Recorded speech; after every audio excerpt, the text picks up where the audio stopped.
ప్రియమైనటువంటి దేవుని సంఘమా, ప్రియ విశ్వాసులారా, మీ ఎల్లరికును త్రిత్వము తరువాతి 3వ ఆదివారపు శుభములు వందనములు తెలియపరుస్తూ ఉన్నాను. చదవబడిన లేఖన భాగాలు చదవగా విని ఉన్నాం. ధ్యాన వచనముగా మీకా గ్రంథము 7వ అధ్యాయము 19వ వచనాన్ని చదువుకుందాం. ఆయన మరలా మన యందు జాలిపడును, మన దోషములను అణిచివేయును, వారి పాపములన్నిటినీ సముద్రపు అగాధములలో నీవు పడవేతూ. చిన్న ప్రార్థన చేసుకుందాం. కృపా సత్య సంపూర్ణుడు అయిన మా ప్రియ పరలోకపు దేవా, గడిచిన ఆదివారం నుండి ఆదివారం వరకు మీరు తోడై ఉన్నారు. ఈ 21వ తారీఖు దేవా, ప్రపంచ తండ్రుల దినోత్సవము. భౌతికమైనటువంటి తండ్రులందరికీ శుభాలు తెలియపరుస్తూ ఉండగా మీరే వారిని దీవించండి, మంచి ఆరోగ్యమునిచ్చి దేవా, మీకు ఇష్టమైనటువంటి బిడలుగా కుటుంబాలను సంరక్షించు విధానంలో బాధ్యత కలిగిన తండ్రులుగా వారిని నడపండి. మా పరమ తండ్రి, ఆత్మీయమైనటువంటి తండ్రి, మీకు వందనములు. ఈ వర్తమానమును అందించుటలో నన్ను ఒక సాధనముగా వాడుకుని బిడలను ఆశీర్వదింపజేసి ఆశీర్వాదపు వాక్కులతో బలపరచమని యేసునామమును అడిగి వేడుకొంచున్నాను మా పరమ తండ్రి, ఆమేన్. మన పరమ తండ్రి ప్రభువైన యేసుక్రీస్తు నుండి కృపయు సమాధానం మీకు కలుగును గాక, ఆమేన్. ప్రియమైనటువంటి వారులారా, ఒక యథార్థ సంఘటన గమనిద్దాం. ట్రైన్ వేగముగా వెళుతూ ఉన్నది. ట్రైన్లో కూర్చున్నటువంటి లోపల ఒక యవనస్తుడు లోపల ఏడుస్తూ ఉన్నట్లు కనిపించాడు. ఒక పాస్టర్ గారికి ఉండబట్టలేక వెంటనే అడిగాడు, బాబు ఎందుకు ఏడుస్తున్నావు నాయనా అని అడిగాడు. యవనస్తుడు, సార్ 10 సంవత్సరముల క్రితము మా తల్లిదండ్రులను విడిచి చెప్పకుండా ఇంటిలో నుంచి పారిపోయాను. ఎక్కడ తిరిగానో ఏమి తిన్నానో తలచుకుంటే ఓ నరకం. ఈ మధ్య అమ్మ మీద బెంగపడి రాత్రి కలలో అమ్మ కనిపిస్తూ ఉంటే నిద్దట్లో ఏడుస్తూ ఉన్నాను. అందుకే ఈ మధ్య మా అమ్మకు ఉత్తరం రాశాను, ఫలానా రోజు ఫలానా ట్రైన్లో బయలుదేరుతున్నాను, రైలు మన ఇంటి మీదుగా పట్టాలపై వెళుతుంది. మన ఇంటి పెరటిలో ఉన్న చిన్న దానిమ్మ చెట్టు పెద్దదై ఉంటుంది. మీరు నన్ను క్షమిస్తే, నన్ను ప్రేమిస్తే దానికి గుర్తుగా ఓ దానిమ్మ కాయకు ఎల్లో రిబ్బన్ కట్టండి, దానిని చూచి ఇంట్లోకి వస్తాను. ఎల్లో రిబ్బన్ లేకపోతే మీ జీవితంలో నుండి వెళ్ళిపోతాను అని రాశానండి అన్నాడు పాస్టర్ గారితో.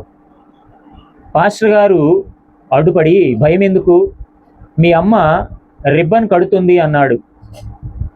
యవనస్తుడు, సార్ మా అమ్మ మంచిదే, మా నాన్న చాలా కోపిష్టి,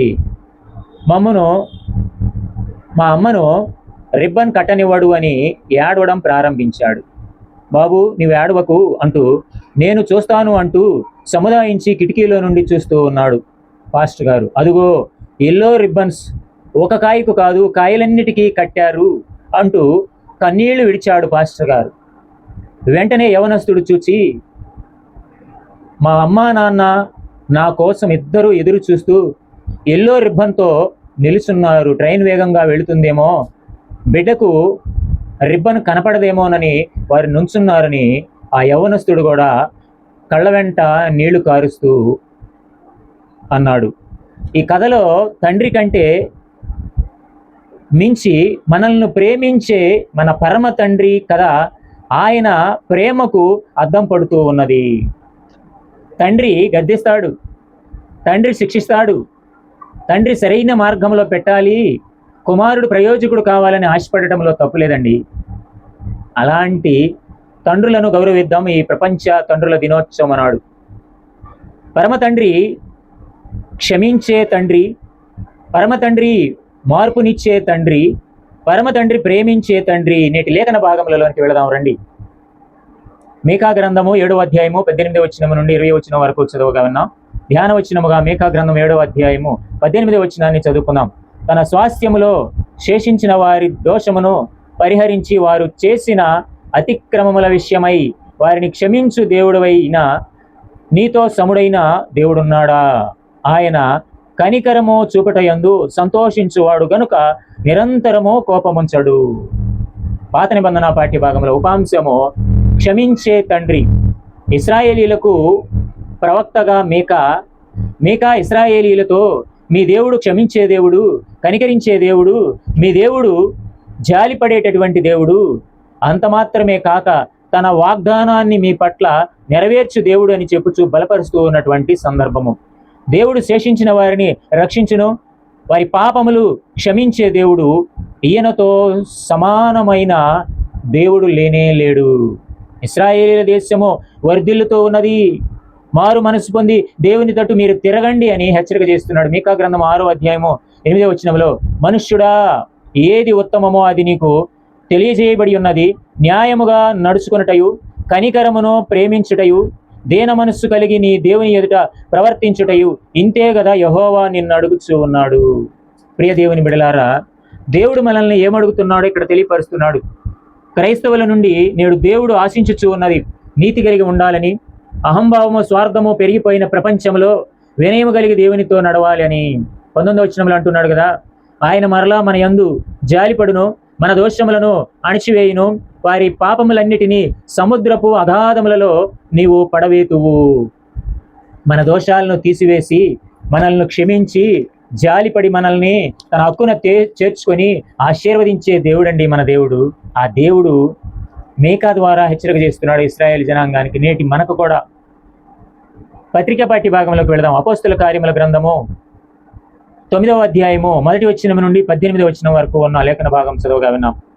9వ అధ్యాయము 8వ వచనాన్ని చదువుకున్నాం. సౌలు నేల మీద నుండి లేచి కన్నులు తెరిచినను ఏమీ చూడలేకపోయాను గనుక వారు అతని చెయ్యి పట్టుకొని దమస్కులోనికి నడిపించిరి. 6వ వచనాన్ని గమనిస్తే, లేచి పట్టణంలోనికి వెళ్ళుము, అక్కడ నీవు ఏమి చేయవలెనో అది నీకు తెలుపబడునని చెప్పాను. ఇక్కడ ఉపాంశము మార్పునిచ్చే దేవుడు. యెరూషలేము నుండి దమస్కుకు 140 మైళ్ళ దూరం. దమస్కు మార్గములో మధ్యాహ్న వేళ తన సొంత పథకంతో వెళుతున్న సౌలును సంధించి తన ప్రణాళికను తారుమారు చేసి అన్యజనుల ఆత్మలను సంపాదించే సాధనముగా ఏర్పాటు చేసుకున్న తండ్రి సంకల్పము. అపోస్తుల కార్యముల గ్రంథము 9వ అధ్యాయం 4వ వచనములో, అప్పుడు అతను నేలను పడి దమస్కు మార్గంలో. ఆధ్యాత్మిక కోణంలో మనము గమనించినట్లుగైతే గలతీ పత్రిక 1వ అధ్యాయం 13-14 వచనాల్లో యోధామత నిష్ఠయందు పడిపోయాడు. అపోస్తుల కార్యముల గ్రంథం 22:3లో రోమా పౌరసత్వమందు పడిపోయాడు. అధిక విధేయందు పడిపోయాడు. బహు ఆస్తి యందు పడిపోయాడు. సౌలుగా ఉన్నప్పుడు క్రైస్తవులను, క్రీస్తును దూషించాడు, హింసించాడు, హాని చేశాడు. తిమోతికి రాసిన 1వ పత్రిక 1వ అధ్యాయం 12వ వచనంలో పౌలు భక్తుడే తిమోతికి తెలియపరుస్తున్నటువంటి మాటలు. పూర్వము దోషకుడును, హింసకుడును, హానికరుడునైన నన్ను తన పరిచర్యకు నియమించి నమ్మకమైన వానిగా ఎంచినందుకు 13వ వచనం అంటున్నాడు, నన్ను బలపరిచిన మన ప్రభు అయిన యేసు క్రీస్తుకు కృతజ్ఞుడై ఉన్నాను. ఇలాంటి వ్యక్తి ప్రభువుతో మాట్లాడుతూ ఉన్నాడు. అపోస్తుల కార్యముల గ్రంథము 22వ అధ్యాయం 10వ వచనములో, అప్పుడు నేను, ప్రభువా, నేనేమి చేయవలెనని అడుగగా, ప్రభువు నీవు లేచి దమస్కులోనికి వెళ్ళుము, అక్కడ నీవు చేయుటకు నియమింపబడినవన్నీ నీకు చెప్పబడనని నాతో అనెను. ప్రియమైనటువంటి వారలారా, పడిపోయిన స్థితిలో నీవు ఏమీ చేయలేవు. అదేనండి పాపపు స్థితి. వాటిలో నుండి బయటకు వచ్చినప్పుడు నువ్వు ఏమైనా చేయగలవని అర్థము. అపొస్తలుల కార్యముల గ్రంథము 9వ అధ్యాయము 15వ వచనంలో, అందుకు ప్రభువు నీవు వెళ్ళుము, అన్యజనుల ఎదుటను, రాజుల ఎదుటను, ఇశ్రాయేలీయుల ఎదుటను నా నామము భరించుటకు ఇతడు నేను ఏర్పరచుకొని నా సాధనమై ఉన్నాడు. తనను బలపరచడానికి పంపిస్తూ ఉన్నాడు. పడిన చోటు నుండి లేవడం అనగా బాప్తిస్మం పొందటము, మారు మనస్సు పొందటము, ప్రభువును అంగీకరించడము. అపొస్తలుల కార్యముల గ్రంథము 9వ అధ్యాయము 18వ వచనంలో, 22వ అధ్యాయం 16వ వచనంలో మనం చూడగలము. ఇదే మార్పునిచ్చే తండ్రి. సౌలును పౌలుగా మార్చాడు, తన సేవకై వాడుకున్నాడు హింసకుడును. ఇదేనండి మార్పు. స్వార్థ పాఠ్య భాగంలోకి వెళ్దాం. లూకా స్వార్థ 15వ అధ్యాయం 11వ వచనం నుండి 32వ వచనం వరకు ఉన్న లేఖన భాగం చదవగా విన్నాం. లూకా స్వార్థ 15వ అధ్యాయం 19వ వచనాన్ని చదువుకున్నాం. ఇక మీదట నీ కుమారుడనని అనిపించుకొనుటకు యోగ్యుడను కాను, నన్ను నీ కూలివారిలో ఒకనిగా పెట్టుకొనుము, అతనితో చెప్పుదననుకొని లేచి తండ్రి యొద్దకు వచ్చెను. ఇక్కడ ప్రేమించే తండ్రి ఉపమానములో ప్రభువు చెప్పుచున్నటువంటి, బోధించినటువంటి ఉపమానములో ఇది సాధారణముగా మనందరము తప్పిపోయిన కుమారుని కథ అనుకుంటాం. కాదండి. ఇందులో తప్పిపోయిన కుమారుని కొరకు ప్రేమ కనికరములతో ఎదురు చూసే తండ్రి అయిన దేవుని గురించినటువంటి సందర్భము. మనం ఆల్రెడీ యథార్థ సంఘటనలో ఇల్లు విడిచిపెట్టి వెళ్ళిపోయినటువంటి కుమారుడు మరలా ఉత్తరం రాసి నేను వస్తున్నానంటే ఎంతో ప్రేమ కనికరమతో ఆ తల్లిదండ్రులు ఎదురు చూస్తున్నారు చూసారా, అలాంటి ప్రేమ అండి. అంతకన్నా ఎక్కువ అగాపే అనేటటువంటి ప్రేమ కలిగినటువంటి దేవుడు. ఇక్కడ చిన్న కుమారుడు అన్యులకు పాపులకు గుర్తుగా ఉన్నాడు, పెద్ద కుమారుడు యూదులకు స్వనీతిపరులకు గుర్తుగా ఉంటూ ఉన్నాడు. మరి ఆ తండ్రి యెహోవా దేవుడు, త్రిత్వములో ఏకత్వమైనటువంటి దేవుడు. ఇక్కడ తిరుగుబాటుకు కారణము కరువు, ఆకలి, పశ్చాత్తాపము. పెద్ద కుమారుడు తండ్రికి నిజముగా దుఃఖం కలిగించాడు, క్షమించే గుణము లేదు, నిందించే స్వభావం కలిగిన వాడు, మనస్సు మార్చుకోలేదు. సామెతల గ్రంథము 29వ అధ్యాయం 3వ వచనంలో జ్ఞానమును ప్రేమించువాడు తన తండ్రిని సంతోషపరచును, వేశ్యలతో సాంగత్యము చేయువాడు అతని ఆస్తిని పాడు చేయును. లూకాసువార్త 15వ అధ్యాయం 13వ వచనంలో దుర్వ్యాపారములో పడిపోయాడు అనగా, లూకాసువార్త 15వ అధ్యాయం 30వ వచనంలో అయితే నీ ఆస్తిని వేశ్యలకు తినివేసిన ఈ నీ కుమారుడు రాగానే వీని కొరకు కొవ్విన దూడను వధించిదివని చెప్పాను. దుర్వ్యాపారం అనగా ఎఫెసీ పత్రిక 5వ అధ్యాయం 18వ వచనంలో మద్యముతో మత్తులై ఉండడము. అక్కడేమో వేశ్యలతో సాంగత్యము, ఇక్కడేమో మద్యం అనే వ్యసనము. తండ్రి నుండి వేరవడానికి కారణాలు స్వభావము. ఒకటి స్వభావము మానవుని పాపపు స్వభావము దేవుని నుండి దూరం అవుతూ ఉన్నదండి. నేటి సమాజము అలానే ఉంటూ ఉన్నది. 12వ వచనం 13వ వచనంలో గమనిస్తే ఒకటి స్వభావము, రెండవది స్వాతిశయము, మూడవది స్వచిత్తము, నాలుగవది స్వార్థము, ఐదవది శరీరేచ్ఛ, ఆరవది సమకూర్చుకున్నట, ఏడవది స్వతంత్రత. వీటి కోసము వెంపర్లాడాడు, వెళ్ళిపోయాడు. 13 నుండి 16 వచనాల్లో గమనించినట్లయితే పాపపు జీవిత ఫలితం వేరు చేయబడుట, దుర్వ్యాపారము, పాడు చేసుకునడ, అంతా ఖర్చు చేయడము, ఇబ్బందికరమైన పరిస్థితుల్లోనికి వెళ్ళడం, పందులు తినే పట్టు తినడము, ఇవండి పాపపు జీవిత ఫలితాలు. చిన్న కుమారుని రక్షణకు దారితీసినటువంటి కారణాలు 17వ వచనం నుండి 24వ వచనం వరకు గమనిస్తే తప్పును గుర్తించి తండ్రి యొద్దకు తిరిగి రావడం. తప్పును గుర్తించాడు, తిరిగి తండ్రి యొద్దకు వస్తున్నాడు. ఇదే తండ్రి కోరుతూ ఉన్నది. ఇందులో 17వ వచనం నుండి మనం గమనిస్తే ఏ గ్రహింపు, బి పశ్చాత్తాపము, సి విశ్వాసము, డి తీర్మానము, ఈ ఒప్పందము ఒప్పుదల, ఎఫ్ తగ్గింపు, జి లేచి తండ్రి యొద్దకు రావడము. 19 వచనాల్లో ఈ విషయాలు దేవునిలో బలపరిచాయి. మారు మనస్సు పొందినందువలన కలిగిన ఫలితాలు ఏమిటి అంటే 20వ వచనం నుండి 23వ వచనం వరకు ఇక్కడ మనం గమనించినట్లయితే ఒకటి సమాధానము, 2 ప్రశస్త వస్త్రము, 3 ఉంగరము. సమాధానము తండ్రితో సమానము.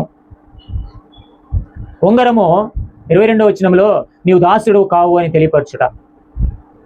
4 పాదములకు చెప్పులు, రక్షణకు సూచన. 5 దూడను వధించుట, యజమానునిగా ఆధిక్యత ఇవ్వడము. 6 విందు, రక్షణ పొందిన తరువాత పరలోకపు విందు. 7 సంతోషం, 23వ వచనంలో ఆత్మీయ సంతోషము. తండ్రికి సమీపముగా ఉన్న పెద్ద కుమారుడు తప్పిపోయాడు. 25వ వచనం నుండి 32వ వచనం వరకు. 1 కోపము, 2 లోనికి రాలేని స్థితి, 3 తన సొంత క్రియలు, 4 తండ్రి ప్రేమను శంకించుట, 5 తండ్రికి ఎదురు చెప్పడం, 6 తన తమ్మునిపై అసూయ పడడం. ప్రియమైనటువంటి వారలారా, తండ్రి ప్రేమ ఇద్దరు కుమారుల పట్ల ఒకే విధముగా ఉన్నది. సంతోషంలో ఇద్దరికీ అవకాశం ఉన్నది. చిన్న కుమారుడు తండ్రి ప్రేమను పొందాడు, పెద్ద కుమారుడు తండ్రి ప్రేమను కోల్పోయాడు. అందుకే ప్రియ దేవుని బిడలారా, మన నేటి అంశము ఆత్మీయ తండ్రి లేక పరమ తండ్రి. పరమ తండ్రి ఏం చేస్తూ ఉన్నాడంటే క్షమించే తండ్రిగా ఉంటూ ఉన్నాడు, మనలో మార్పును చూసే తండ్రిగా ఉంటూ ఉన్నాడు, మనల్ని ప్రేమించే తండ్రిగా ఉంటూ ఉన్నాడు. అలాంటి పరమ తండ్రి కృపా సహాయము మీ అందరికీ అందించి మిమ్మును బలపరచునుగాక.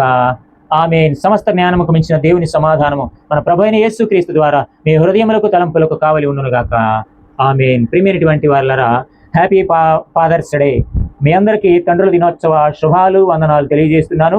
ఈ వీడియోని వీక్షించండి, లైక్ చేయండి, షేర్ చేయండి. మరొక వీడియోతో కలుసుకుందాం. అంతవరకు సెలవు. మీ అందరికీ వందనాలు. ఆమేన్.